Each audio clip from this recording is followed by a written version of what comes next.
আম্মা, আব্বা, কিরে নীলা, কেমন আছো? নীলা, এই দেখ মালয়েশিয়ান আইসক্রিম, কি যে মজা। আব্বা কেমন আছো?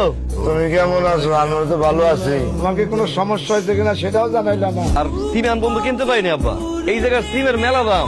ভাবলাম ফেসবুকে তো আছে, কয়দিন ফেসবুকে কথা কই। আর যেখানে কাম করি 24 ঘন্টা ইন্টারনেট লাইন, এই লেগে আর সিম টিম কিনি নাই। ভাইয়া আমার না কয়দিন ধরে ঠিক মতো ভাত খায় না, আবার শরীরটাও অসুস্থ। ডাক্তারের কাছে যাইতে কই, ডাক্তারের কাছেও যায় না। এই যে আম্মা, আপনি আমার সময় আমার কইছেন না খাওয়ান দাওয়ানটা ঠিকঠাক মতো করবেন। Yes friend, I am coming. My mother, father and my sister Nila talking.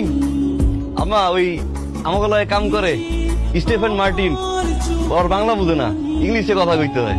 আব্বা, এই আপনি একটু আম্মা ডাক্তারের কাছে লয়ে যান তো, এত রোগ বালা হইলে কিছু কয় না, নিজের ভিতরে চাপাই রায়। ডাক্তারের কাছে লয়ে যান আব্বা, হ্যাঁ? রাখি তাহলে। এই, এদিকে আসো। তাড়াতাড়ি আসো।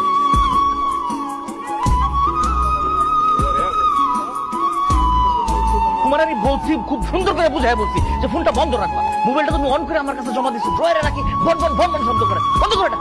তুমি এইটা খুলছো কেন? তোমার এই চেহারা যদি সবাই দেখে ফেলে তাহলে তো সে মজা থাকবে না। বাড়ি দিয়ে ফোন দিচ্ছে একটা, ফোন ধরি। কোনো ফোন ধরা যাবে না, কাজ শেষ করবা তারপরে ফোনে কথা বলবা। তোমার আমি চাকরি দেওয়ার সময় বুঝাই বলি নাই, কাজ শেষ হবে রাতে গিয়ে বাসায় কথা বলবা।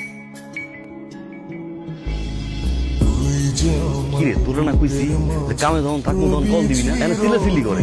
কামের ভিতরে কি ফোন ধরা যায়? কি করবি ক? ভাইয়া রে, ভাইয়া আম্মা তো আর নাই। ভাইয়া আম্মা শেষবারের মতো তোর সাথে একটু কথা কইতে চাইছিল, কিন্তু তুই তো আর মনটাই ধরলি না। দিলা, কি উল্টো পাল্টা কথা কইতেছস? ফোন তোরে না দেখে উল্টো পাল্টা কথা কইতেছস না? আর আম্মা এগুলো করতেছ তোরে দিয়া। কামে আসলাম, আম্মারে ক আমি কামে আসলাম, বুঝতে পারি না আমি তোর আইছি। আম্মারে ক, আমারে ক, আমারে ক। আমি বুঝি না, আমি কামে আসলাম, আমি আর ফোন লগে রাখবো। আমারে দে, আমারে দে, আমারে ফোনটা দে, আমারে ফোনটা।